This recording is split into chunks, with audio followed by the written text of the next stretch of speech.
Hello and welcome to this power panel where we go deep with three storage industry vets, two from Infinidat and an analyst view, to find out what's happening in the high-end storage business and what's new with Infinidat, which has recently added significant depth to its executive ranks. And we're going to review the progress on Infinidat's InfiniBox SSA, a low latency, all solid state system designed for the most intensive enterprise workloads. To do that, we're joined by Phil Bullinger, who's the Chief Executive Officer of Infinidat. Ken Steinhardt is Field CTO at Infinidat, and we bring in the analyst view with Eric Burgener, who's the Vice President of Research, Infrastructure, Systems, Platforms, and Technologies Group at IDC. All three CUBE alums. Gents, welcome back to theCUBE. Good to see you. Thanks very much, Dave. Good to be here. Yeah, thanks, Dave. As always, a pleasure. Phil, let me start with you. As I mentioned up top, you've been top grading your team. We covered the Herzog news, beefing up your marketing, and also upping your game in EMEA and APJ go-to-market recently. Give us the business update on the company since you became CEO earlier this year. Yeah, Dave, I'd be happy to. You know, I joined the company in January, and it's been a fast 11 months. Exciting times at Infinidat. As you know, really beginning last fall, the company has gone through quite a renaissance, a change in the executive leadership team. I was really excited to join the company. We brought on, a new CFO, new Chief Human Resources Officer, new Chief Legal Officer, operations, head of operations, and most recently, as has been, widely reported, we brought in Eric to head up our marketing organization as a CMO. And then last week, Richard Bradbury in London to head up international sales. So very excited about the team we brought together. It's resulted in, or it's been the culmination of a lot of work this year to accelerate the growth of Infinidat. And that's exactly what we've done. The company has posted quarter after quarter of significant revenue growth. We've been accelerating our rate and pace of adding large new Fortune 500 Global 2000 accounts. And the results show it, definitely. One of the most exciting things I think this year has been Infinidat has pretty rapidly evolved from a single product line company around the InfiniBox architecture, which is what made us unique at the start and still makes us very unique as a company. And we've really expanded out from there on that same common software-defined architecture to the SSA, the solid state array, which we're going to talk about in some depth today.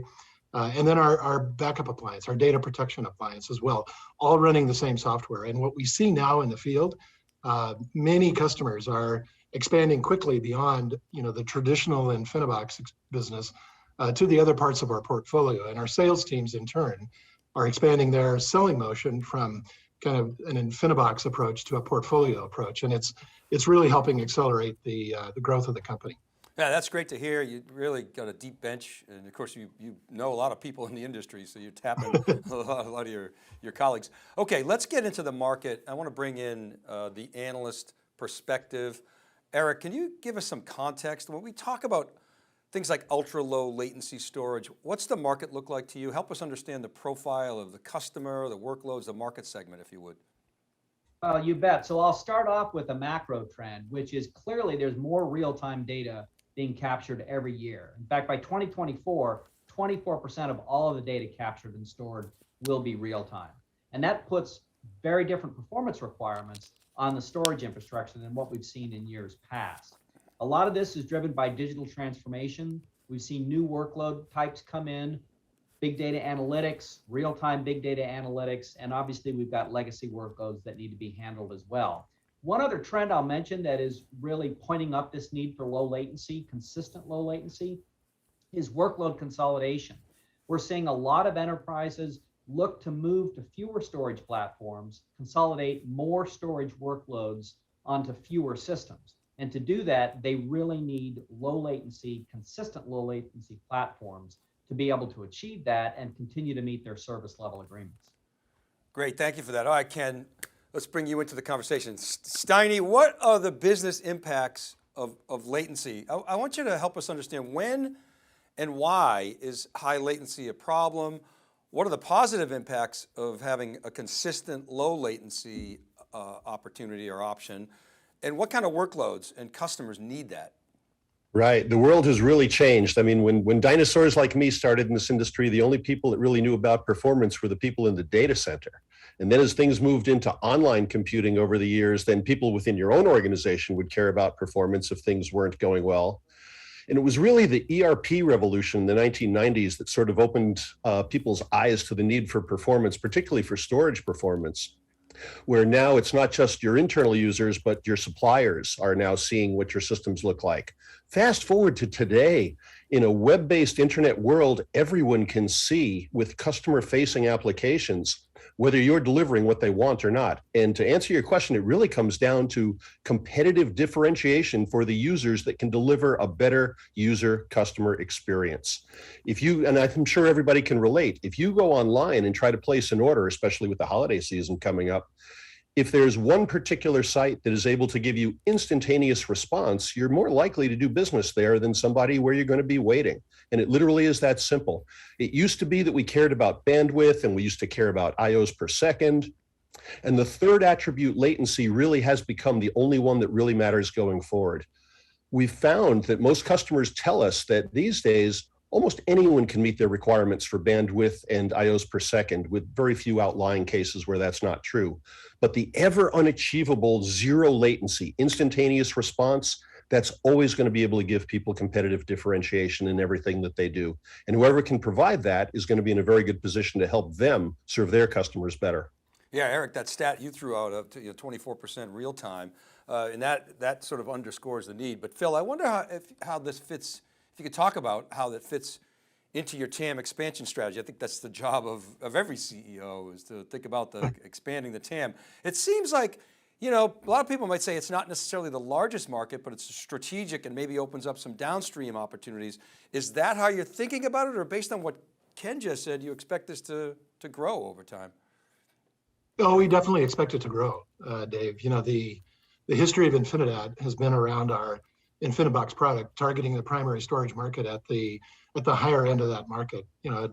We've enjoyed operating in a $8, $9, $10 billion TAM through the years, and that it continues to grow, and we continue to outpace market growth within that TAM, which is exciting. What the SSA really does is it opens up a tier of workload performance that we see more and more emerging in the primary data center. The InfiniBox, classic InfiniBox architecture we have, very, very fast. As we say, it typically outperforms most of our all-flash array competitors. But clearly, there are a tier of workloads that are growing in the data center that require very, very tight tail latencies. And that segment is certainly growing. It's where some of the most demanding workloads are at. The InfiniBox SSA was really built to expand our participation in those segments of the market. And as I mentioned up front, at the same time, also taking that software architecture and moving it into the data protection space as well, which is a whole nother market space that we're opening up for the company. So we really see our TAM this year with more of this portfolio approach expanding quite a bit. Eric, how do you see it? Will those real-time applications that you talked about that require that consistent ultra-low latency grow kind of in parallel with that real-time curve? Will they become a bigger part of the overall storage TAM and the workload mix? How does IDC see it? Yeah, so they actually are going to be growing over time. And a lot of that's driven by the fact of the expectations that Steinhardt mentioned a little bit earlier, just on the part of customers, right? What they expect when they interact with your IT infrastructure. So we see that absolutely growing going forward. I will make a quick comment about, when all-flash arrays first hit back in 2012, in the 10 years since they started shipping, they now generate over 80% of the primary revenues out there in the primary storage arena. So clearly they've taken over. An interesting aspect of what's going on here is that a lot of companies now write RFPs specifically requiring an all-flash array. And what's going to be interesting for Infinidat is, despite the fact that they could deliver better performance than many of those systems in the past, they couldn't really go after the business where that RFP was written for an AFA spec. Yeah. Well, now they'll certainly have the opportunity to do that. In my estimation, that's going to give them access to about an additional $5 billion in TAM by 2025. So this is big for them as a company. Yeah, that's a 50% increase in TAM. So, okay, well, Eric, you just set up my follow-up question to you, Ken, was going to be the tougher questions, which and you and I have had some healthy debates about this, but I know you'll have answers. So for years, you've argued that your cached architecture and magic sauce algorithms, if I call it that, could outperform all flash arrays using spinning disks. So Eric talked about the sort of checkoff item, but are there other reasons for the change of heart? Why does the world need another AFA? Doesn't this cut against your petabyte scale messaging? I wonder if you could sort of add some color to that. Sure, great question. And the good news is InfiniBox still does typically outperform all flash arrays, but usually that's for average of latency performance. And we're tending to get, because we're a caching architecture, not a tiered architecture, and we're caching to DRAM, which is an order of magnitude faster than flash or even storage class memory technologies. It's our software magic and that software-defined storage approach that we've had that now effectively is extended to solid state arrays. And some customers told us that, you know, we love your performance. It's incredible, but if you could let us effectively be confident that we're seeing, you know, sub-millisecond, sub-half millisecond performance consistently for every single IO, you're going to give us competitive differentiation. And this is one of the reasons why we chose to call the product a solid state array as opposed to merely an all flash array, the more common ubiquitous term. And it's because we're not dependent on a specific technology. We're using DRAM. We can use virtually any technology on the back end, and in this case, we've chosen to use flash, but it's the software that is able to provide that caching to the front end DRAM that makes things different. So that's one aspect, is it's the software that really makes the difference. It's been the software all along, and still on this architecture, as Phil mentions, going to cross the multiple products, it's still the software. It's also that in that class of ultra high performance, architecturally, because it is based on the InfiniBox architecture, we're able to deliver 100% availability, which is another aspect that the market has evolved to come to expect. And it's not rocket science or magic how we do it. The godfather of computer science, John von Neumann, all the way back in the 1950s, theorized all the way back then that the right way to do ultra high availability and integrity in IT systems of any type is in threes: triple redundancy, and in our case, amazingly, we're the only architecture that uses triple redundant active-active components for every single mission-critical component on the system. And that gives a level of confidence to people from an availability perspective to go with that performance that is just unmatched in the market. And then bring all of that together with a set it and forget it mentality for ease of use and simplicity of management. And as Phil mentioned, being able to have a single architecture that can address now not only the ultra high performance, but across the entire swath of, as Eric mentioned, consolidation, which is a key aspect as well driving this, in addition to those real-time applications that he mentioned, and even being able to take it down into our InfiniGuard data protection device, but all with the same common base of software, common interface, common user experience, and unmatched availability. And we've got something that we really think people are going to like, and they've certainly been proving that of late. Well, I was going to ask you, you know, what makes the InfiniBox SSA different, but I think you just laid it out. But your contention is this is totally unique in the marketplace. Is that right, Ken? Yes, indeed. This is a unique architecture. And I literally, as a computer scientist myself, truly am genuinely surprised that no other vendor in the market has taken the wisdom of the godfather of computer science, John von Neumann, and put it into practice, except in the storage world for this particular architecture, which transcends our entire realm, all the way from the performance down to the data protection. Phil, I mean, you have a very wide observation space in this industry and a good, strong historical perspective. Do you think the expectations for performance and this notion of ultra low latencies, you know, becoming more demanding, is there a parallel? So first of all, why is that? We've talked about it a little bit, but is there a parallel to the way availability, remember, you could have escalated over the years because it was such a problem, and now it's really become table stakes, and that last mile is so hard. But what are your thoughts on that?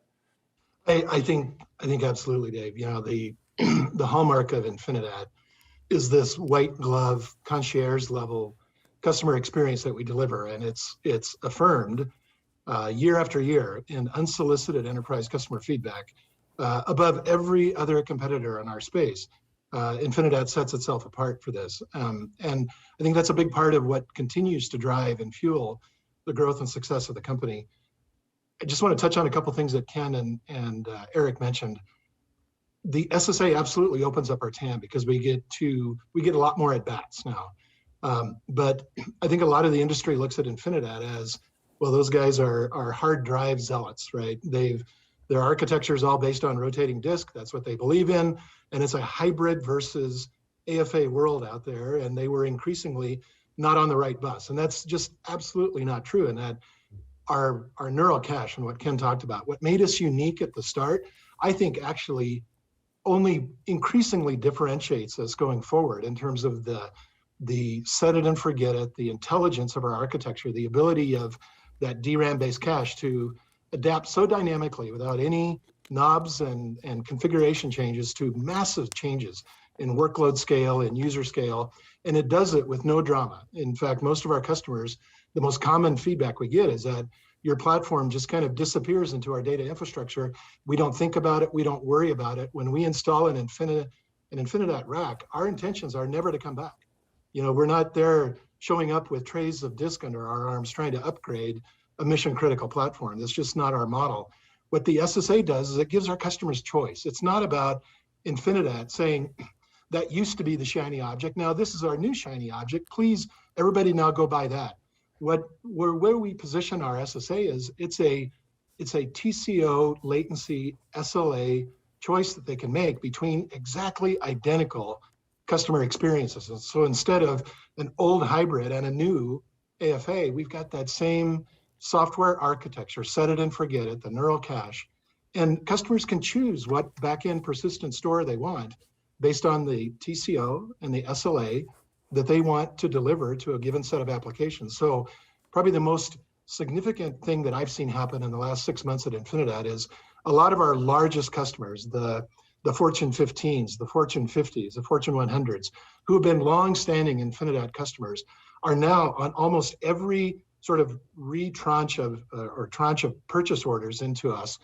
We're now seeing a mix. We're seeing a mix of some SSA and some classic InfiniBox because they're mixing and matching in a given data center down a given row. These applications need this SLA, these applications need this LA. And we're able to give them that choice. And frankly, we don't intentionally try to steer them one direction or the other.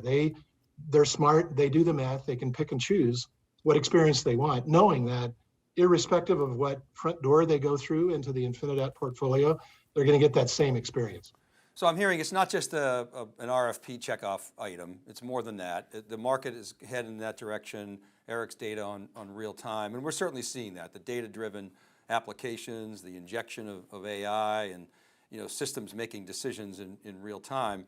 And I'm also hearing, Phil, that you're building on your core principles. I'm hearing the white glove service, the media agnostic, the set it and forget it sort of principles that you guys were founded on, you're carrying that through to this. We absolutely are, and the reason, and you asked a good question before, and I want to more completely answer it. I think availability and customer experience are incredibly important today, more so than ever, because data center economics and data center efficiency are more important than ever before. As customers evaluate what workloads belong in the public cloud, what workloads do I want on-prem, irrespective of those decisions, they're trying to optimize their operational expenses, their CapEx expenses. And so one thing that Infinidat has always excelled at is consolidation, bringing multiple users, multiple workloads into the same common platform in the data center. It saves floor space and watts and storage administration resources. But to do consolidation well, you've got to be incredibly reliable and incredibly predictable without a lot of fuss and drama associated with it. And so I think the thing that has made Infinidat really strong through the years with being a very good consolidation platform is more important now than ever before in the enterprise storage space, because it is really about data center efficiency and administration efficiency associated with that. Yeah, thank you for that, Phil. Now, actually, Ken, let me come back to you. I want to ask you a question about consolidation.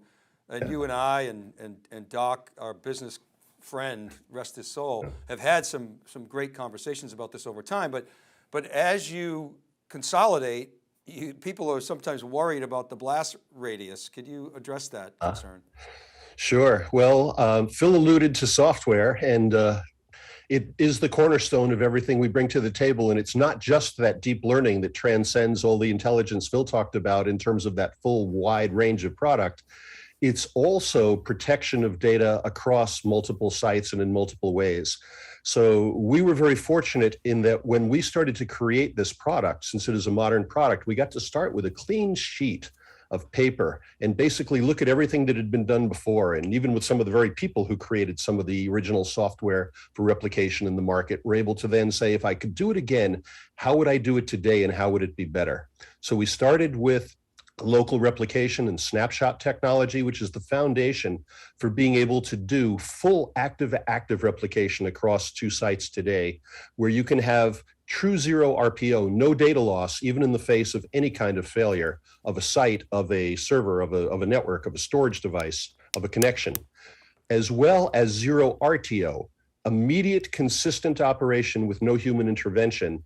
And we can extend from that out to remote sites, literally anywhere in the world, in multiples, where you can have additional copies of information. And at any of them, you can be using not only for protection against natural disasters and floods and things like that, but from a cybersecurity perspective, immutable snapshots, being able to provide data that you know the bad actors can't compromise in multiple locations. So we can protect today against virtually any kind of failure scenario across the swath of InfiniBox or InfiniBox SSA. You can even connect InfiniBoxes and InfiniBox SSAs because they are the same architecture. Exactly as Phil said, what we're seeing is people deploying mostly InfiniBox because it addresses the wide swath from a consolidation perspective, and usually just InfiniBox SSA for those ultra high performance environments. But the beauty of it is it looks, feels, runs, and operates as that one single simple environment that's set it and forget it and just let it run.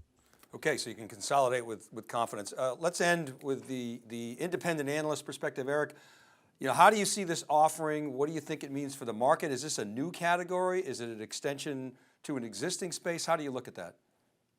So I don't see it as a new category. I mean, it clearly falls into the current definition of AFAs. I think it's more important from the point of view of the customer base that likes this architecture, likes the availability, the functionality, the flexibility that it brings to the table, and they can leverage it with tier 0 workloads, which was something that in the past, they didn't have that latency consistency to do that. I'll just make one final comment on the software side as well. So the reason software is eating the world, Mark Andreessen, is basically because of the flexibility, the ease of use, and the economics. And if you take a look at how this particular vendor, Infinidat, designed their product with a software-based definition, they were able to swap out underneath and create a different set of characteristics with this new platform because of the flexibility in the software design. And that's critical.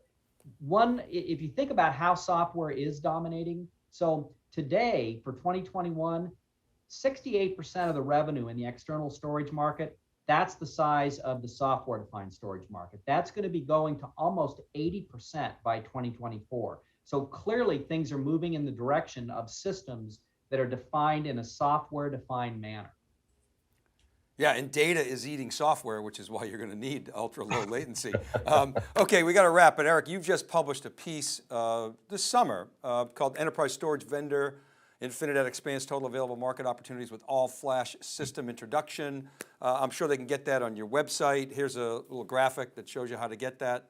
But so guys, thanks so much for coming on theCUBE. Congratulations on the progress, and we'll be watching. Thanks, Dave. Thanks very much, Dave.